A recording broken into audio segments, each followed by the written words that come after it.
My name is Annie.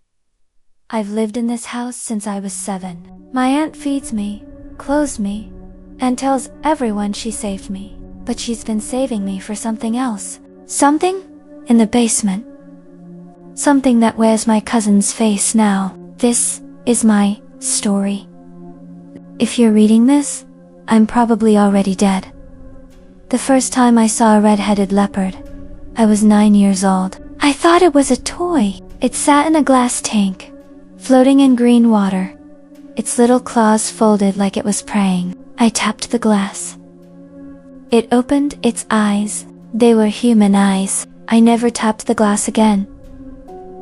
My aunt has a clinic in the front of our house. Men come from everywhere. Young men, old men, rich men, poor men. They all pay 88,000. They all leave looking like they just woke up from a dream. They never come back. I clean the room after each treatment.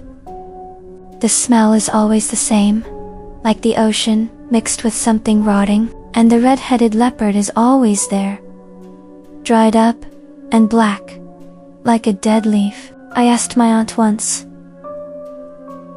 what she does with them. She stared at me for a long time. Then she smiled and said, "You'll learn soon enough." That was 5 years ago.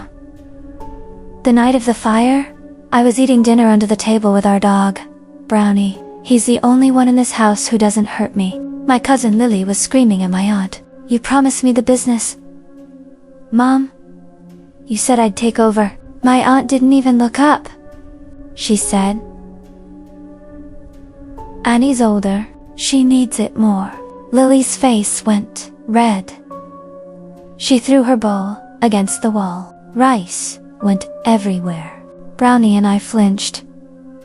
Lily said fine. Her voice was quiet now, which scared me more than the screaming. She said if I can't have it, nobody will. She ran out. I heard a car start later. Through the window, I saw Lily get into a sports car. The driver was smoking. It was Mark, the pretty boy customer from last week. I didn't think much of it then. I just cleaned up the rice and went to bed. I woke up choking. Smoke filled my room. Orange light flickered under my door. I ran out, screaming. The clinic was on fire. Flames climbed the walls, like they were alive. My aunt and uncle came running. Neighbors came with buckets. The fire department came with hoses. By the time it was out, the clinic was gone. Everything burned. My aunt's face went pale. She ran toward the back of the house, toward the basement. I followed.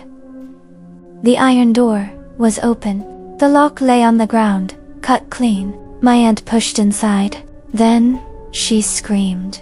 The worst sound I've ever heard. She screamed my cousin's name. I ran in. After 10 years, I finally saw what was behind that door. Sam was there. My oldest cousin, kneeling inside a huge glass tank, water up to his neck. His body was pale blue. His eyes were open but empty, and attached to his chest was a red-headed leopard, half the size of a person. Its claws dug into his skin like roots. As we watched, it slowly fell off. Its body split open. From inside, another one slid out. Smaller. The size of my hand, covered in slime. It opened its eyes. They were Sam's eyes. My aunt pulled Sam from the tank. He was barely breathing. His skin felt cold and loose, like clothes too big for his body. She screamed for an ambulance. My uncle told me to watch the house. They drove away, tires screeching. I stood there, shaking. Then I saw her in the crowd. Lily, watching with a smile. When our eyes met, she ran. I chased her, but the crowd was thick. By the time I pushed through, she was gone. At the edge of the street, someone else watched me. An old woman in torn clothes. A nun. Maybe her eyes were empty. Dead. She stared right at me. Then she pointed at the ground. At the basement. I went inside and locked every door. Sam didn't die right away, but he wasn't really alive either. At the hospital, he lay in a bed that looked too big for him. His face had sunk into his skull. His hands were claws. The doctors ran tests. They shook their heads. They didn't know what was wrong. They gave him sugar water and waited. My aunt stayed by his bed day and night. She held his hand. She whispered things I couldn't hear. She didn't cry. That scared me. Most of all, my uncle drank. He sat in the waiting room with empty eyes. He didn't talk to me. He didn't hit me. He just drank. On the third night, I went back home alone. The house felt wrong. The burned smell from the clinic mixed with something else, something sweet and rotten from the basement. I couldn't sleep. I kept seeing Sam in that tank, kept seeing the thing with his eyes. Around midnight, I heard sounds, scratching, from downstairs, from the basement. I shouldn't have gone, but I did. The iron door was still open. I grabbed a flashlight and went down. The glass tank sat empty. Water on the floor, charms scattered, candles dead, but something moved in the corner. I shined my light. The smaller red-headed leopard was there, the one that came out of the bigger one. It had grown. It was now the size of a child. It sat in the corner, breathing. Its skin was wet and shiny. Its eyes were closed. Then, it opened its eyes.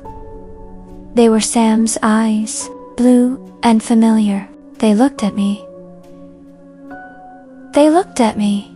They knew me. The thing smiled. It smiled with Sam's smile. The same smile he had when we were kids, before he turned mean, before he became one of them. It whispered in Sam's voice, thin and watery, "Ani kamu pure. Ani kamu pure." I ran. I fell up the stairs. I slammed the iron door shut. I put the lock on. I ran to my room and didn't come out until morning. Sam died 4 days later, at the funeral. My aunt didn't cry. She stood by the grave like a statue. My uncle held her hand. They looked old and empty, like the house. After everyone left, I saw her again, the nun, standing under a tree, watching. I walked toward her. She didn't move. I asked, "Who are you?" She opened her mouth, but no words came out. Just a sound, a wet, clicking sound, like something from the basement. She pointed at me. Then, at the ground. Then she walked away, disappeared into the trees. I wanted to follow, but my legs wouldn't move. I stood there until the sun went down. That night, I dreamed of the basement, of the tank, of Sam. Inside, but in my dream, I was in the tank too. Water up to my neck, cold and dark. And the red-headed leopard was attached to my chest. I could feel it sucking, draining me, taking pieces of me. I woke up screaming. Something was in my room, in the corner, watching. The nun, or what looked like the nun, but her face was wrong. It moved, like something was underneath her skin, pushing, trying to get out. She pointed at me. Then, at the floor, toward the basement. I covered my head with the blanket. I prayed. I cried. When morning came, she was gone. I don't go near the basement anymore, but I hear it at night. Scratching, whispers. Sam's voice calling my name. My aunt is different now. Since Sam died, She spends hours in the basement. She won't tell me what she does down there, but sometimes she comes up with red on her hands. She says, "It's paint." It's not paint. Last night, I looked out my window. The nun was standing in the yard, staring up at me. Beside her was something else. Smaller, child-sized. Its skin wet and shiny in the moonlight. It waved at me with Sam's hand. I'm telling you this because I'm scared. Because I think they're waiting for me. Because I think I was always meant to go in that tank. My aunt didn't save me when I was 7. She collected me. Like she collects red-headed leopards. Like she collects men who never come back. The red-headed leopards need to feed. And I'm the only one left. If you find this, don't look for me. Don't come to the house. The basement door is iron. Keep it locked. And if you hear scratching at night, don't open the door. It's not Sam anymore. It's never Sam anymore.